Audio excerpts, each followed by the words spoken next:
What happens when a small-town teenager from a Louisiana meat market is suddenly thrust into the center of a global media frenzy, carrying a burden that most adults couldn't shoulder?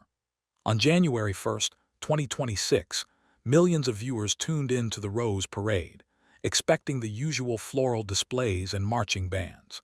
Instead, they were met with the soul-stirring voice of John Foster, a 19-year-old who has become the most talked-about figure in the neo-traditional country movement.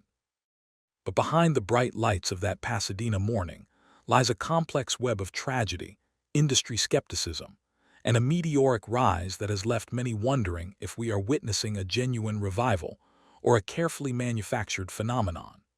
While the camera is focused on the smiles, our investigation looks into the shadows of a career built on a foundation of local hardship and a promise made in the wake of a devastating loss that almost ended his musical dreams before they began. To understand the John Foster of 2026, we have to analyze the unconventional data behind his defeat on the national stage just 1 year prior. Usually, the runner-up of a major singing competition fades into the background, but Foster has defied the traditional trajectory of the industry. In the first quarter of 2026, his streaming numbers and ticket sales have effectively doubled those of the actual winner of American Idol's 23rd season. This anomaly has sparked intense debate among Nashville analysts.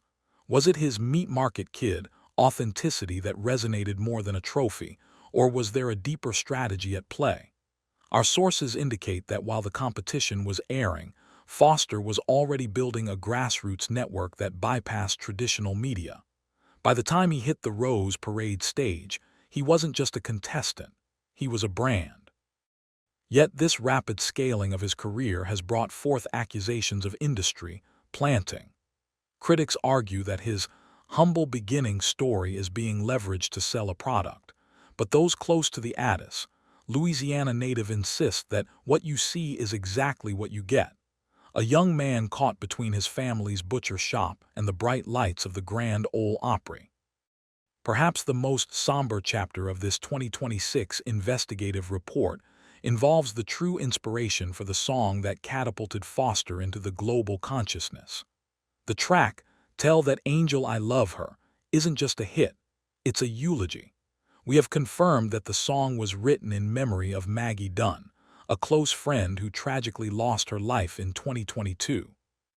The circumstances surrounding her passing involved a high-speed police pursuit that resulted in a catastrophic collision, a detail that Foster has handled with extreme delicacy in the public eye. In 2026, as he performs this song for international audiences, the emotional weight is visible, yet it has raised questions about the ethics of using personal tragedy for commercial success.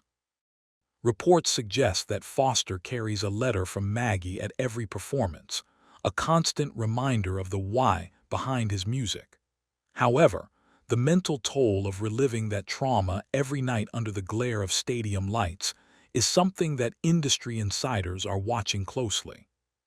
The line between artistic expression and emotional exhaustion is thin, and as Foster moves into the most intense phase of his 2026 tour, the pressure to maintain that raw, grieving connection with his audience is reaching a breaking point.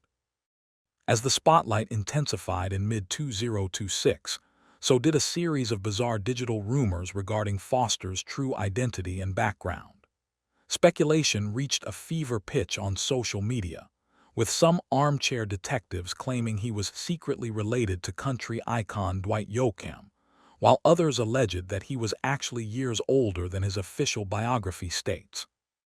These claims grew so loud that Foster was forced to address them directly via a live broadcast, a rare move for a star of his stature.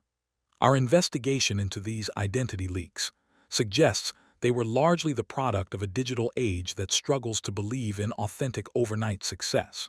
We found no evidence to support the claims of a hidden lineage or falsified records. Instead, what we found was a young man whose life had been documented by his community long before the cameras arrived. However, the fact that these rumors gained such traction speaks to a deeper skepticism of the modern music machine. Even as he was being welcomed into the inner circle of the Grand Ole Opry in April 2026, Foster was battling a narrative that sought to invalidate his hard work by labeling him a manufactured entity, proving that in 2026, fame comes with a tax on your personal history.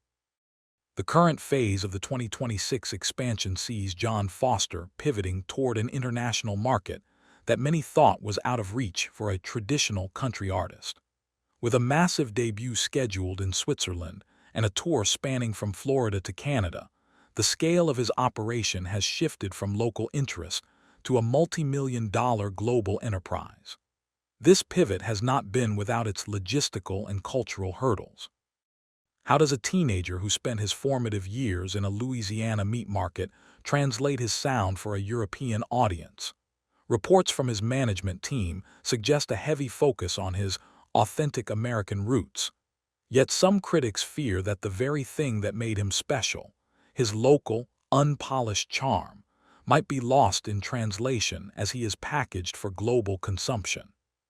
Furthermore, the 2026 tour has been plagued by rumors of unseen conflicts within his inner circle regarding the direction of his sound. Is he a country singer, or is he being pushed toward a more commercial pop crossover to ensure his longevity?